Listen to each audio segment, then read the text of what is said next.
Hello నమస్తే, welcome back to Anitha news. నేను శిరీష. ప్రకాశం జిల్లా దర్శిపట్నం పొదిలి రోడ్డులోని ఆర్టీఓ కార్యాలయం నుండి అద్దంకి రోడ్డులోని ప్రభుత్వ జూనియర్ కాలేజీ వరకు దర్శి నియోజకవర్గంలోని ఆటోలతో డ్రైవర్లు భారీ ర్యాలీ నిర్వహించారు.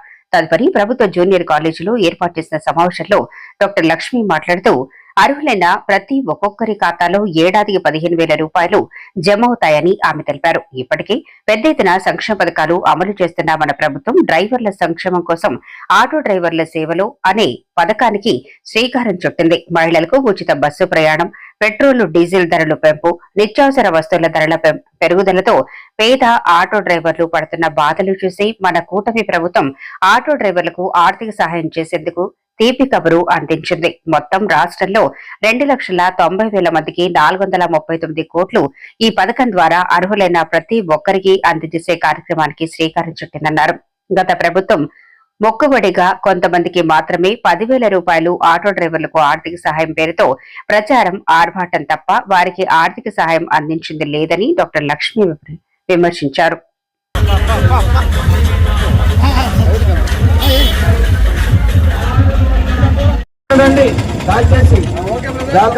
మహిళా సంఘం అబ్బో తప్పారావు ఏమి వేషంలో ఉన్నావు నా మిత్రమా.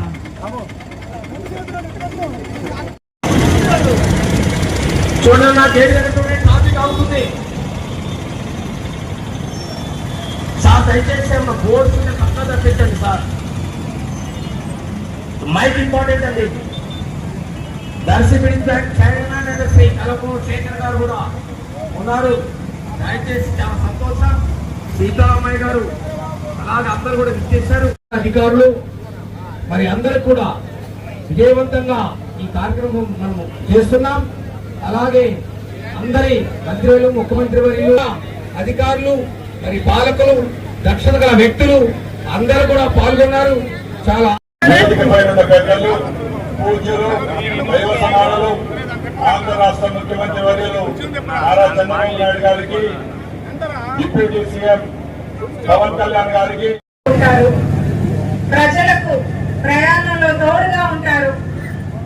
అలాంటి వారి కోసం, వారి జీవితానికి, వారి జీవనానికి, వాళ్ళ కుటుంబానికి తోడుగా ఉండాలని కూటమి ప్రభుత్వం ఆటో డ్రైవర్ల సేవలు అనే పథకానికి వారు శ్రీకారం చుట్టూ రాష్ట్ర వ్యాప్తంగా 2,90,000 పైగా ఆటో డ్రైవర్లకు గాను 436 కోట్ల రూపాయలు ఇవాళ వారు నేరుగా వాళ్ళ అకౌంట్ లో జమ చేయడం జరుగుతుంది.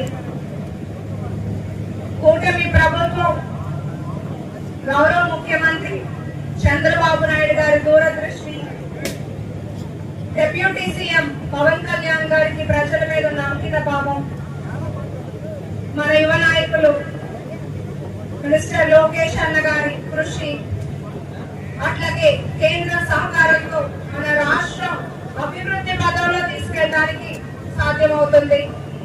ఇలాంటి ఒక మంచి పథకం రూపొందాల్చుకుందంటే అది ఇలాంటి నాయకత్వం వల్లే అని నేను గర్వంగా చెప్పగలుగుతున్నాను.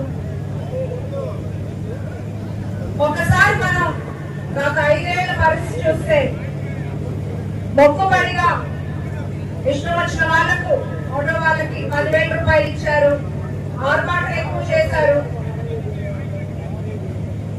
పెట్రోల్ డీజిల్ ధరలు పెరిగిపోయి ఆటో డ్రైవర్లు అప్పుల పాలైనా, వాళ్ళకి ఇబ్బందులున్నా పట్టించుకున్న వాళ్ళు లేరు. నిత్యావసర సరుకులు, వస్తువులు పెరిగిపోయినా పట్టించుకున్న వాళ్ళు లేరు. ప్రజల కన్నీళ్లతో రాజకీయం చేశారు. ఇప్పుడు రాజకీయ పరిస్థితి మీరందరూ ఒకసారి చూస్తే మహిళలకి ఉచిత బస్సు, ఉచిత గ్యాస్ సిలిండర్లు, ఇంట్లో వృద్ధులకు కానీ, ఒంటరి మహిళలకు కానీ, పెద్దవాళ్ళకు కానీ, వికలాంగులకు కానీ పెన్షన్ పెంచడం, రైతులకు రైతు బంధు, విద్యార్థులకు తల్లికి వందనం, పేద ప్రజల ఆకలి తీర్చడానికి అన్నా క్యాంటీన్లు, డ్వాక్రా మహిళలకు రుణాలు, ఇలా ఒక్కొక్క హామీలను నెరవేర్చుకుంటూ అన్ని రంగాల్లోనూ మన రాష్ట్రాన్ని ముందుకు తీసుకెళ్తూ అన్ని వర్గాల ప్రజలకు అండగా ఉంటుంది కూటమి ప్రభుత్వం. ఈ సందర్భంగా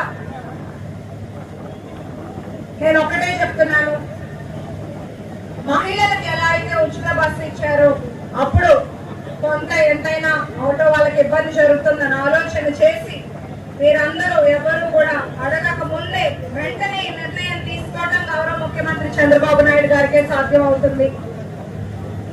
మీ అందరికీ ఒకటి నేను రిక్వెస్ట్ చేస్తున్నాను. గత 5 ఏళ్ల పరిపాలన చూస్తారు. ఇప్పుడు ఈ 15 నెలల్లో జరుగుతున్న అభివృద్ధి సంక్షేమం చూస్తున్నారు. ఆటో డ్రైవర్లకు తోడుగా ఉంది కూటమి ప్రభుత్వం. రేపు అలాగే ప్రతి వర్గానికి తోడుగా ఉండేది కూటమి ప్రభుత్వం. మీ ఆశీస్సులు మంచి చేసే ప్రభుత్వానికి, ప్రజల పక్షాన ప్రజల కోసం పనిచేసే ప్రభుత్వానికి ఎప్పుడూ ఉండాలి. మీరందరూ మంచి చేసే ప్రభుత్వాన్ని ఎప్పుడూ గుర్తుంచుకోవాలని సందర్భంగా కోరుకుంటున్నాను.